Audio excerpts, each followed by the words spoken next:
Welcome, everybody. Thanks for joining the Prosperous Sellers podcast. I'm here with special guest Abe Chomali, which is awesome to have him. Thanks, Abe, for joining.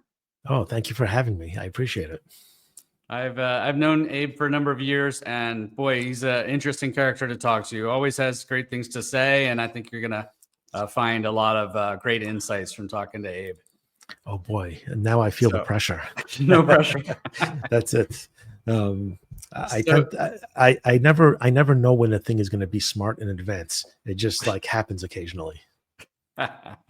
So why don't you start by just sharing with the audience a little bit about who Abe is and who's XP Strategy?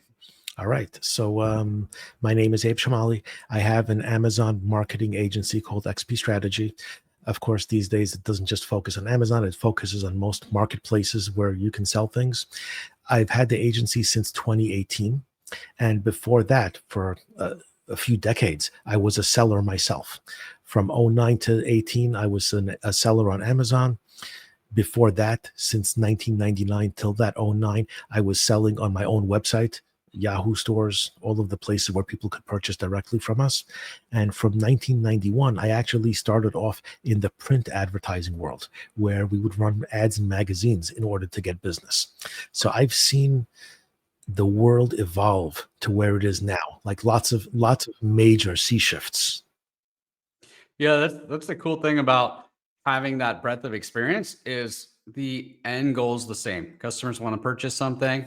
They're looking for the best way to make their purchase. And that evolution has changed quite a bit over time, but you're trained, in your ways of operating on what customers are looking for, what's important to them, the importance of making sure all the right things work together, price, inventory, marketing, all of that.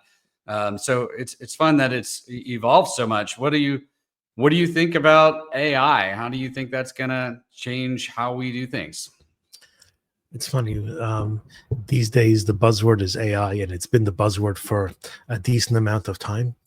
But I think I'm contrarian, or maybe I'm old school, in that I don't think that AI is going to change the world as much as people like to think. The reality is most people outside of the ones who know about AI simply don't. If you talk to the average 10 people in line at Target, most people do not know what ChatGPT is. Most people are not using it at all. If you talk to most average business owners, they may have heard of it, they may have played with it, but the number who are using it at scale, the number who are learning prompts and like teasing things out, it's very, very small. What I see happening is a little bit different. The people who are skilled with programs and apps and computers, their life is much easier. Their life is much more efficient. Their life is much more capable because you can actually do things you probably couldn't even manage to get done before with a lot of the AI tools. For those people, that small segment, it is an additional tool in the arsenal, and it makes things possible. One of the examples I give is it used to be if you wanted to run an advertisement in a magazine, you had to go to a typesetter. That was a person who had the right equipment to get your idea into print. It took specialized equipment. Very few people had it. And at some point, there came along image editing tools and page layout tools. We started out with Quark Express. And of course, Adobe is the monstrosity it is because their original layout products were very good. Those tools made it possible for a lot more people to create pages and content. But the need to do it, people who were running their business didn't suddenly train on how to edit an image. They still have other things to do. And I think that's going to carry over here. People who are doing a certain task will still do that task. They'll just have an extra tool for it. Yeah, I think that in my I'm a techie, so I love technology, and I tend to think this is such a game changer. But you're right. I'm the anomaly. I'm not the average person, and there's still a lot of adoption that needs to happen here, and how that looks over time, who knows. I'll say from my perspective, I'm excited about the efficiencies that can be had by the same people doing the same tasks. I think that, for example, the tools that are out there now that can write your copywriting, build images and A+ content, and get it 75% of where it could be. I mean, where you want it to be. And then you go and modify it and tweak it and so forth. I think it needs that personal touch. It needs that interaction. It's not just a, automate and let it do its thing. But boy, does that make your time more efficient, because you don't have to spend the time. For example, you could ask ChatGPT or use one of these tools and say, summarize all of the key benefits and explain the features for this product. Simply give it a link and have it pull it all together, and then say, okay, now take these, put it into these bullet point forms, and so forth. Like, give it the right prompts, and it may sound like it's an AI tool that made it, use words that you wouldn't normally use and things like that. But now all you have to do is go in and tweak it, and you can add and enhance keywords and so forth. To me, it's an exciting thing that we now have at our disposal to make our lives that much more efficient. I think it will probably have an impact on cheap labor sources. So offshoring, I think, is going to be less of a need these days than it will be today. But even in those environments, now you can have them be more efficient. So it makes everyone more cost effective and more efficient. It's a beautiful thing. Yeah, we'll be able to do more during our shifts, but we'll still be working on things.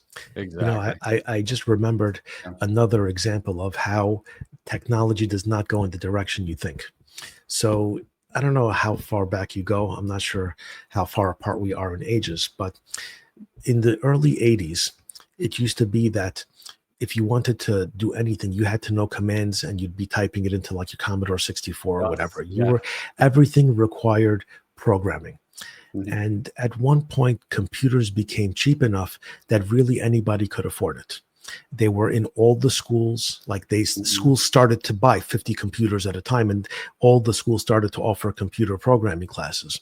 Yep. And basically the thinking was, kids these days are going to grow up in a world of computers that we never had before.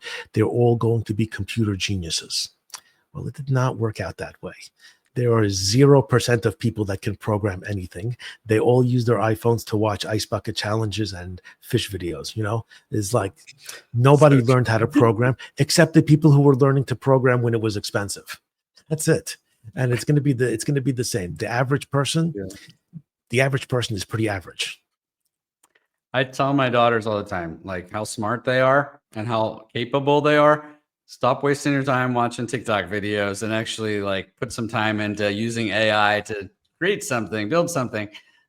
Because you're right. There's, I think the consumption of media by consumers these days is so high that it's trained people to be dumb. Essentially, they're just vegetables watching on a screen.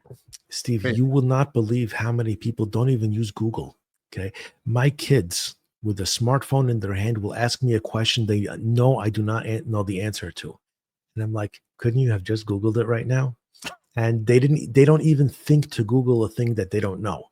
So Crazy. That's it. People don't take the effort to dig into things, and that's not going to change. So AI AI on its own is amazing. For the longest amount of time, I only used it to help me write like a few business letters. That was it. And as I started to use it more and more, it takes over functions. It gets me through sticky situations. So as an example, one software that someone had me try out, they were very proud of their software. It's a well-known software. I'm not going to say who it is. They said, Abe, try our software.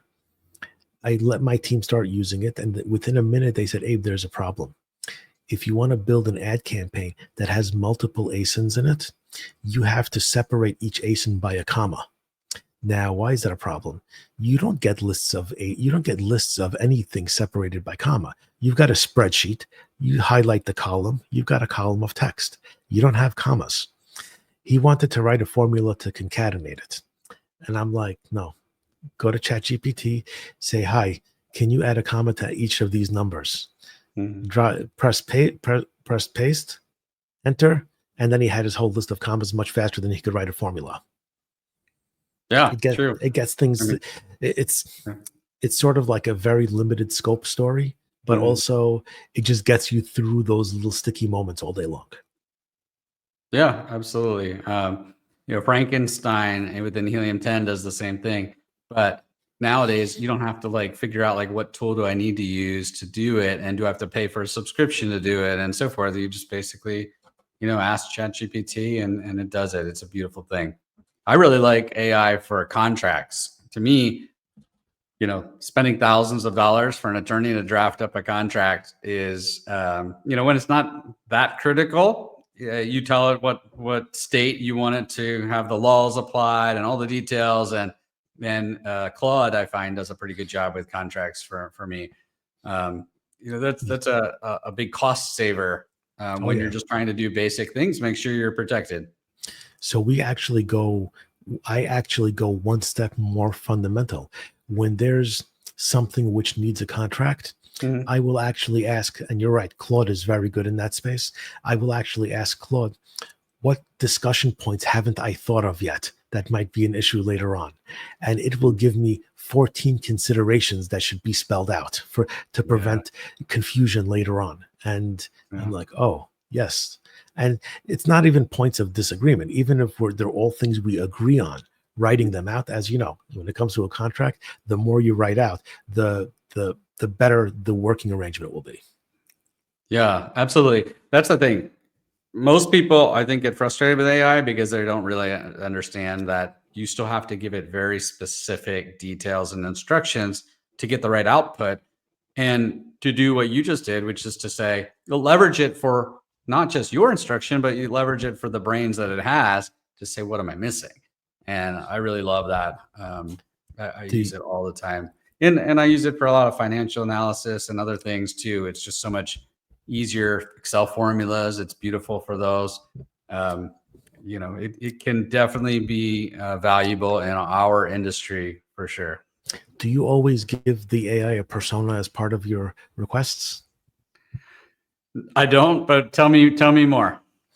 Why Okay, do you? so one of the things, so AI knows, if we just replace it with ChatGPT, ChatGPT knows a lot about specific people.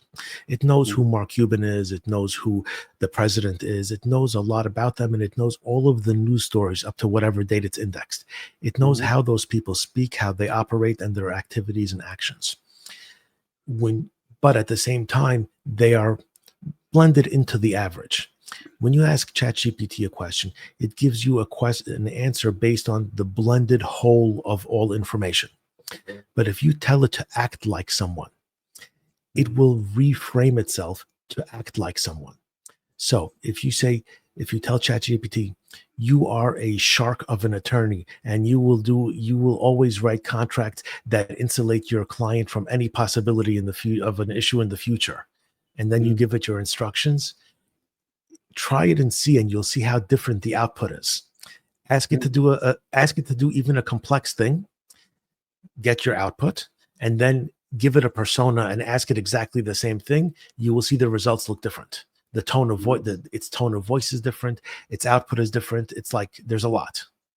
Awesome. Now you can have a heavy hitting lawyer for free. Yes, it'll get you really there. I use it to be a business coach, and it is a tough business coach.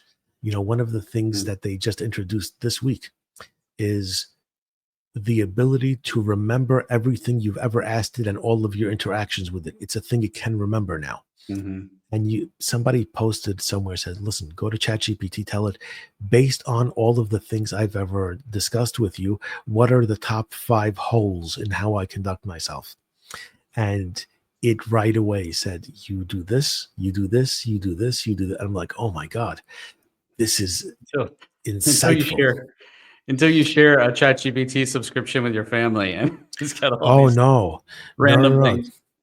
I'll tell you, one of my kids wanted to use my ChatGPT Plus account, and I'm like, Mhm. "There's no way you will see the history of the things I asked. I'd rather pay the $20 for you to have your own account for 5 minutes and cancel it, as opposed to you logging into my account. No way, it's not happening." You know. So, That's funny. listen, the more you use it, the more you will have questions and answers that are very specific to you. So you'll say, hey, I don't like this person, but I want to engage with them amicably. I mean, and you'll get something that makes the world move more smoothly. But ChatGPT knows you don't like that person. And it needed to know you don't like that person to give you the right answer. Oh gosh, I You hope can use the everybody. temporary chat. That might be a nice solution for you when you don't want it to remember certain things. I'll tell you, I didn't even realize it. It's like I guess that's like the incognito mode. I didn't even Yeah, realize. exactly. I didn't even realize it has a feature like that. Yeah, So yeah, they I do. learned Grok something does. today. Yeah, I think they mostly do. Grok, by the way, it merged with X, so that it has X and XAI basically merged. So now it has real time data of all of the current events and everything. So as to where the other AIs have to train themselves on, with a regimen, this is more real time and can really understand some of the dynamics of what's happening in the world faster, to spot trends and things like that, which is Yeah. kind of an interesting perspective. The thing I worry about is if it's using X as its source of truth, the problem is it will be skewed by what is on X. So X is a particularly insane group of users. They do not reflect the average opinion of the average American. And if you followed X, you would think that there is a completely different world outside your door than there actually is. So I that's a think it thing goes to be along with conscious any of. of these. The fear I have is that the owners of these the chat engines, these AI tools will skew the data that is feeding these engines, because obviously it could manipulate his point of view quite a bit. So it's a really good point. Yeah, that is inevitable, and we see it in the programming. Sometimes people catch a hiccup, and they say, "Oh, show me the founding fathers," and it's like 37% women, because today the makeup is 37% women. It cannot process what it was like in 1776, and then all of a sudden people ask it 9,000 leading questions. It forces adjustment. Yeah, yeah. It's come a long way, but it's got a lot of way to go. I asked it something the other day, and it was completely the wrong answer. So never trust it 100%. The hallucinations are interesting. Yeah, exactly. So I think we'd be remiss if we didn't talk tariffs. What do you think about the tariffs that are happening, and what sellers should do to, kind of get their head around it? All right, so there are the technical aspects of what you should do today, and then there is the mental framing that keeps you from going insane. So, in terms of the technicalities, there are several basics. I think they've been sort of more or less figured out by now. So, option number one, make friends with a bonded warehouse. And basically, the goods will sit. You will not take possession of them until the moment you need it. And you won't be paying tariffs on an entire container. You'll be paying tariffs on pallets at a time as they drip it out to you. The risk there is that the tariffs tomorrow might be higher than the tariffs today. But if you work on the assumption that all of this is definitely temporary, no matter how long it is temporary, yes, waiting as long as possible to get those goods is going to be helpful to you. But you still have the flexibility to take as much as you need in a moment. If there's a surge in sales, the goods are here and not overseas.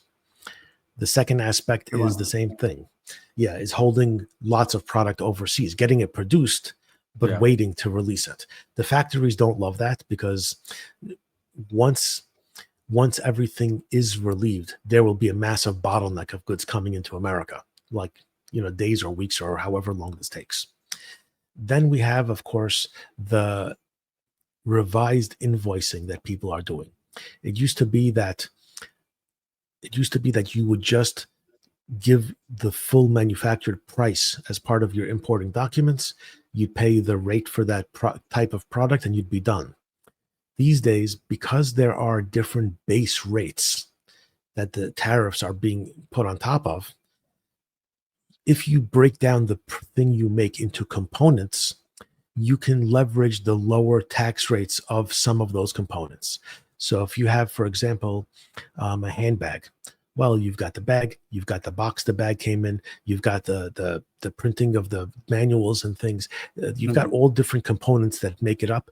They do actually have different tax rates when they come in. It didn't matter before.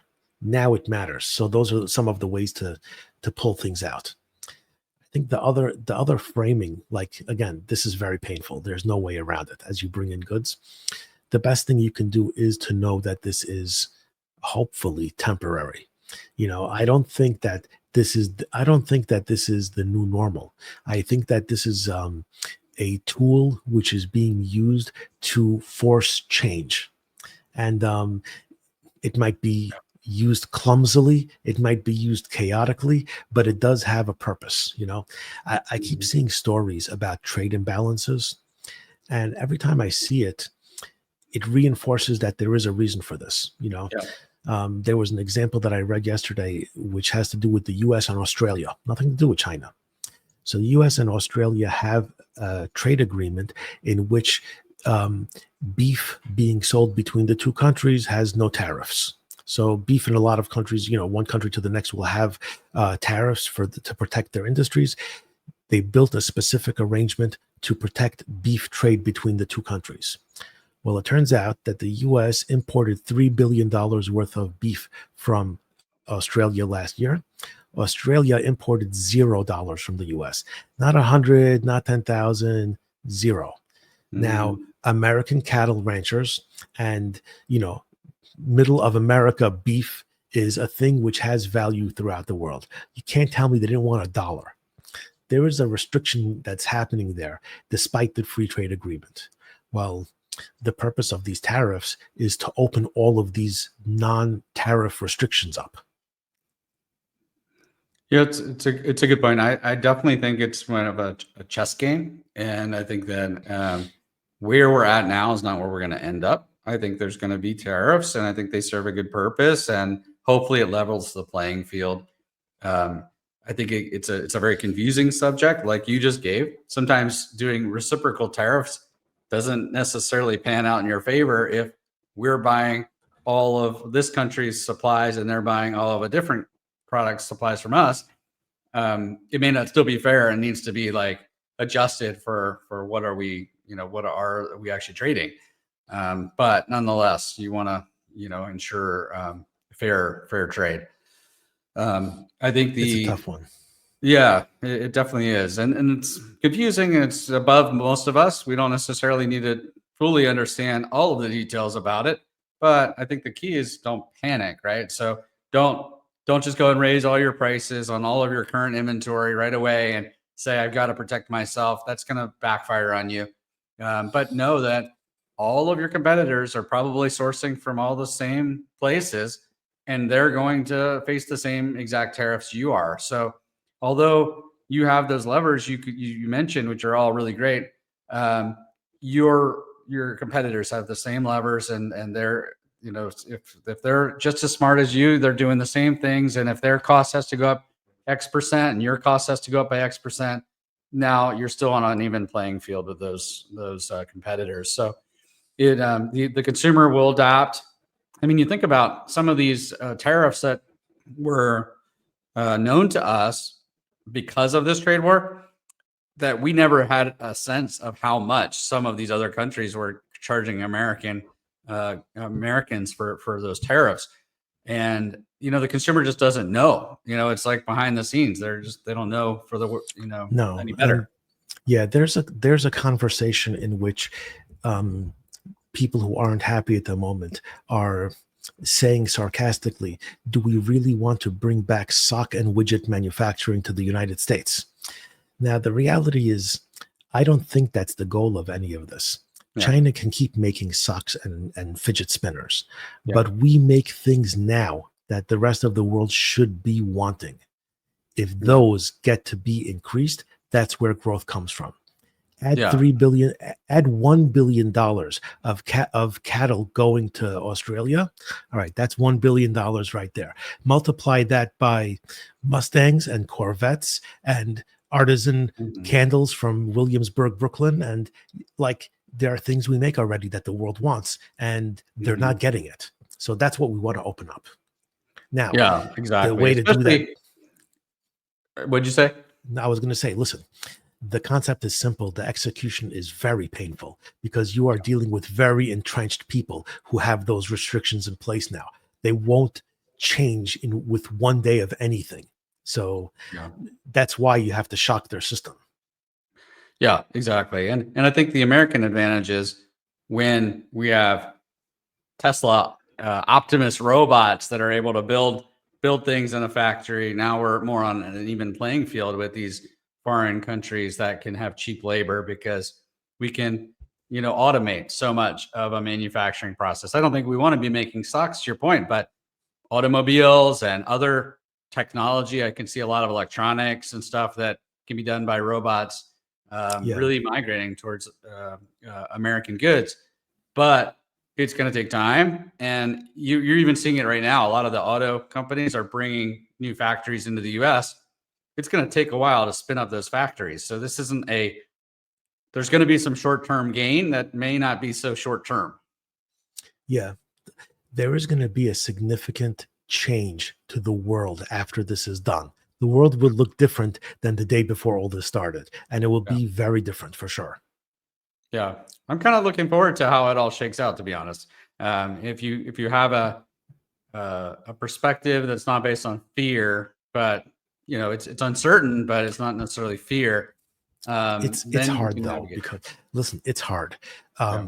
When you are, both of us are service providers, we don't actually have to cut the checks for the inventory that we help sell. Yeah. When you're, if especially if you're at scale, if you have a business that does many millions of dollars a year, every shipment that comes in is hundreds of thousands of dollars. Yeah. Not a lot of businesses have free cash flow of hundreds of thousands to pay, the government the day it comes in. Even Yeah. if you could sort of afford it based on cash flow and stuff, you don't have the tariff the day it comes in, which is really painful, and there was no warning. Yeah, it's so true, and it kind of reminds me of COVID. During COVID, there was a lot of impacts. Shipping costs skyrocketed, the supply diminished. Like there was just a ton of problems. Your staff was limited.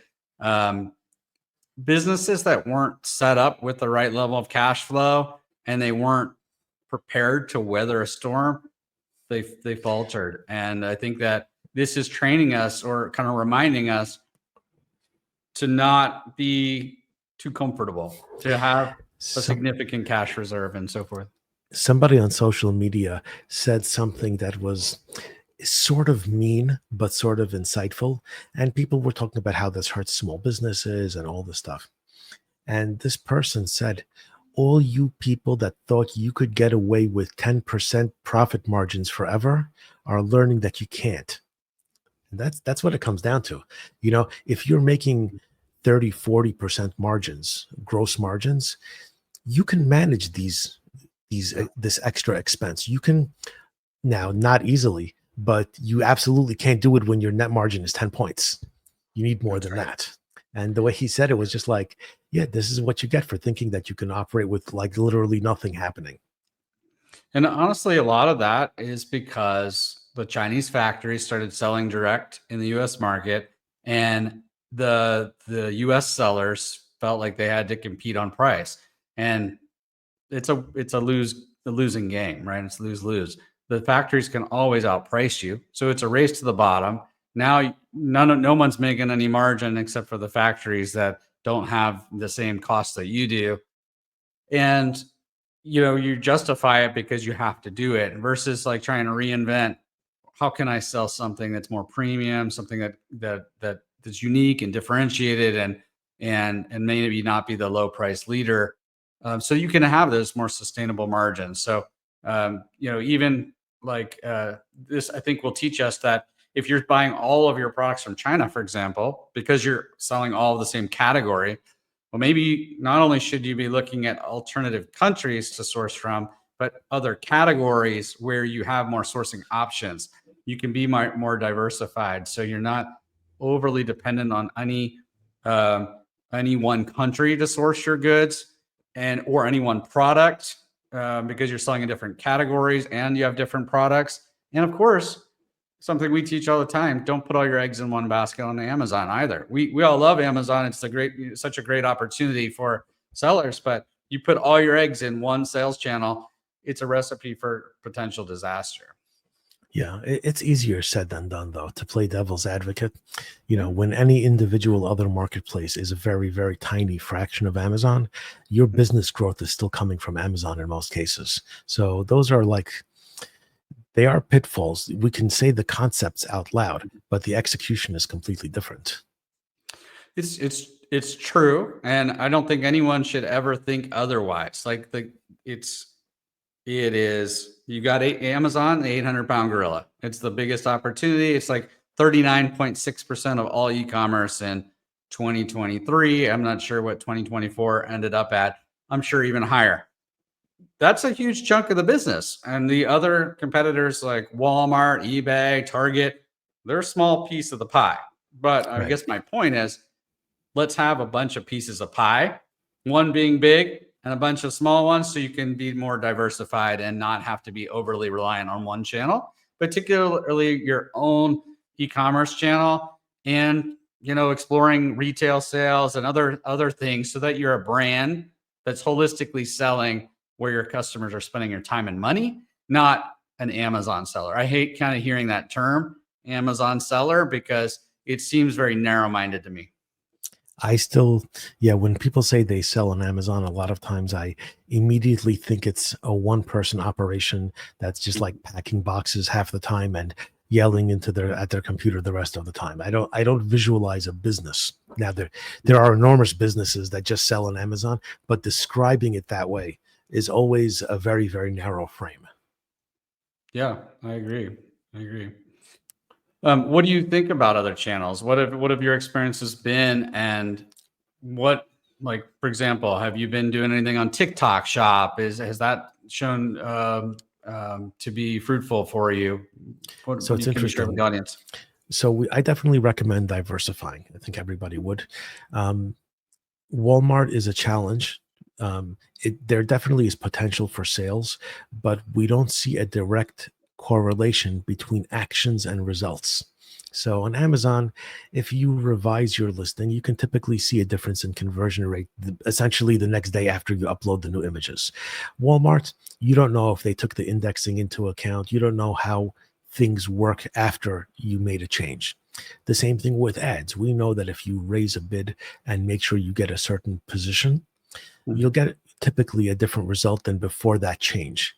Walmart, there is no such direct feedback. So it is a challenge to work in that space. Yeah. Target is very good for brands that have been able to sell their products there. It is like the hidden gem of online marketplaces. The sales volume is not huge, but it is one in which you are protected from endless knockoffs. Target Yeah. is very protective of wanting to have a genuine selection of real matches for people. Yeah. So they're very, very cultured there. TikTok is interesting. It has enormous potential. We have some brands on TikTok who, when their videos go viral, they do more business daily than they do on Amazon. And those are already with big starting numbers on Amazon. At the same time, it's also very hit or miss. You can create 50 pieces of content and one will go viral, or you can create 3 pieces of content and 2 out of the 3 go viral. You can't tell. You just have to throw as much as you can at the wall, and you have to have that as your actual business plan to throw as much as you can at the wall. What I like about TikTok is it serves what Amazon doesn't serve, meaning it's finding customers before they are searching for products. I feel like Amazon has done so well that consumers don't browse malls anymore, so they're not exposing themselves to what's what each store is offering and what are the latest products and so forth. TikTok really accentuates certain products that get a lot of excitement. They go viral and it can produce meaningful results. So especially if you have a product that is innovative and exciting, but no one knows it's out there because it's very different than everybody else, that's a perfect channel for that. Exactly. Yeah, agreed. Yeah, keeping all of those things in mind and finding the things that match is definitely important, an important piece of success. Yeah. And Walmart, I agree with you that the impact is not very, it's not as, is not as immediate and known. But what I love about Walmart is if you do it right, they actually tell you what to do. So most sellers I see, they copy Amazon onto Walmart. They give it a couple months and they give up on it and they say it was a failure. It didn't work. The reality is, if you do that, it will fail. You've got to have different titles, different bullet points, different descriptions. You got to focus on what their algorithms want, and it's basically broken down into a couple buckets to get the power seller badge, which is hugely important, and then to get the listing quality score up, which is not just content. Obviously the content is very important, but there's reviews, which they actually give you the ability to inject or synchronize from your channel. They've got fast shipping, so you've got to use WFS or otherwise do 2-day fast shipping. And the content, it actually tells you what it wants, like shorten the title, add these bullet points, add these keywords, add these attributes. I wish Amazon took that approach and actually told people what it really wanted for the algorithm. The challenge is Walmart, it still operates like a traditional retailer in a lot of ways, where they can pin branded store branded items and items that are sold in their stores, where the algorithm doesn't have as much impact when you make all the things right. By the way, those are, just so you know, those are manual selections even till Exactly. today. Yeah. They're not choosing algorithmically what gets put in spots. So that's a Yeah. huge challenge. Yeah, like if you're selling in a category where they have a lot of their own brands or they're the really strong brand partners in the stores, it can be unsurmountable to get past that. But if you're a brand that sells into a Walmart store, it's a huge advantage for you. We have some clients that just get a lot of favoritism from Walmart because of that, exact Oh yeah. thing. And I, so you I need. I do too. I actually have one brand that gets that favorite status, Mhm. and when they launch a product, they sell thousands of units a day after launch, Yeah. and they can't get traction on Amazon because of the Chinese competition, and they are a national brand. So they love Walmart and they don't love Amazon. Yeah. There's not a one size fits all. I mean, same thing with international, right? If you're going to expand international, you might think, oh, I'm going to expand in the UK because it's one of the biggest markets and it's English speaking. But Germany is about the same size. It's a very comparable market. And you might find that you're selling skincare products and Asian markets are actually a better fit for your products or whatever. You got to pay attention to where your customers are spending their time and money again, and really looking at the demand and targeting the right marketplaces. Agreed. Yeah, tailoring your product to the person who's shopping is a very important concept, and a lot of people don't get that. You actually have to think, who is the shopper and where are they? Yeah, Once you do that, it changes your actions a little bit. yeah, absolutely. Anything else that you would like to share with the audience? Oh boy, we covered a lot honestly, between tariffs and AI and marketplaces.